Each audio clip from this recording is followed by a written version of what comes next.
Hi everyone, my name is Max Bruce and I'll be demonstrating the exploring technique on the buccal surfaces of teeth number 29 and 30 using the ODU 1112 Explorer. And before I get into the technique, I want to explain the goal of exploring. The Explorer isn't used to clean teeth, it's used to feel for things we can't always see, and that includes calculus, rough root texture, caries, or overhanging restorations. We use it most often during the assessment phase before scaling to locate deposits, and again after treatment to confirm that everything has been removed and the surface feels smooth. So to start, I start off by establishing my modified pen grasp. My thumb and index finger are placed on opposite sides of the handle, forming a relaxed C shape, and the handle rests between my second and third knuckle for stability.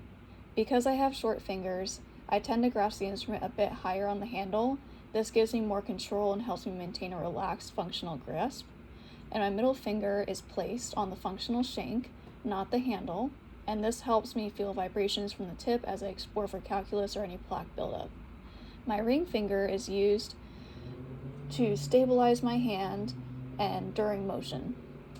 I keep the index, middle, and ring finger together to maintain control and avoid strain while my pinky stays relaxed. My fulcrum placement is extremely important. I form my fulcrum using my ring finger and place it on a nearby occlusal surface in the same arc or quadrant. For tooth number 30, that means placing my fulcrum about 2 to 3 teeth away. Typically, that would be around tooth number 28. The fulcrum gives me a stable pivot point and helps control movement and protects the patient's soft tissue.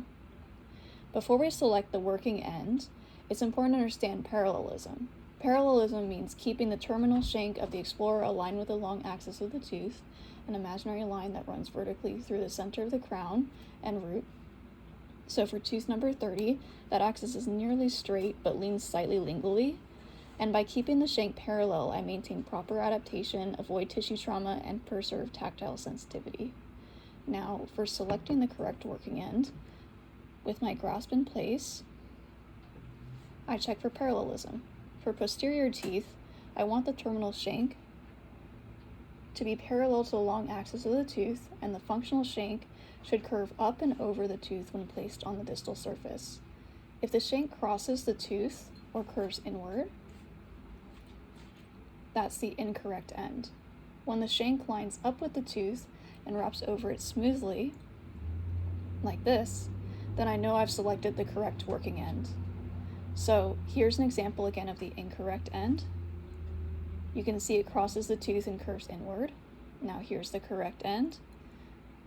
The terminal shank is parallel and the functional shank wraps open over the crown. Now let's explore tooth number 30. In the correct clinical sequence, I'm seated in the 9 o'clock position, which allows me proper access and visibility for the buccal surfaces. This means starting from the buccal side of the distal line angle, then working into the distal surface, then lifting and repositioning toward the mesial, and finally into the mesial and proximal. I begin on the buccal side of the distal line angle, inserting just beneath the gingival margin, and using oblique strokes, short, controlled, and feather light. These strokes are powered by my wrist rocking on a stable fulcrum, and as I round the corner into the distal surface, I switch to vertical strokes. These up and down motions fit the narrow interproximal space and follow the long axis of the root. The strokes remain small, about 1 to 2 millimeters, and allow me to detect any irregularities, such as calculus or tooth or root roughness. And once I complete the distal surface, I lift the instrument, reposition the tip back at the distal line angle, and then explore towards the mesial. On the buccal surface, I resume using oblique strokes across the mid-buccal area, keeping the terminal shank parallel to the root surface. I continue with short, light strokes up and down. So up and down, pivot, up and down, pivot, and rotate.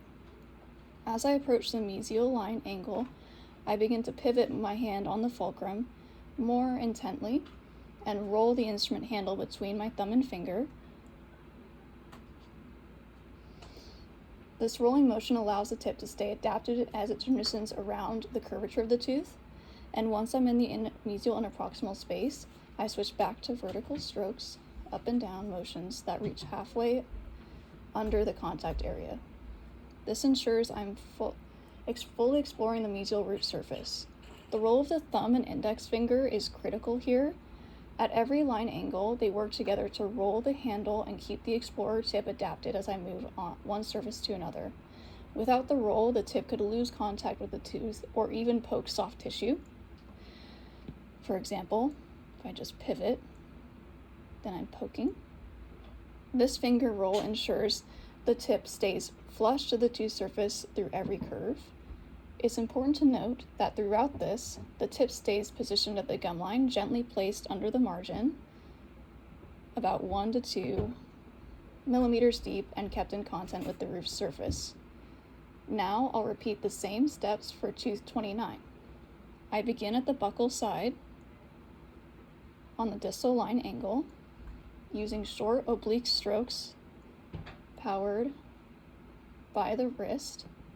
As I move into the distal surface, I switch to vertical strokes, exploring the narrow interproximal space. And after completing the distal, I lift the instrument, return to the distal gum line, and begin exploring toward the mesial. I resume oblique strokes across the buccal, and as I reach the mesial, I angle, I pivot, and roll to keep the tip adapted. As the mesial and proximal, I finish the vertical strokes just like I did on tooth number 30. Thank you so much for watching. I look forward to hearing back from you all.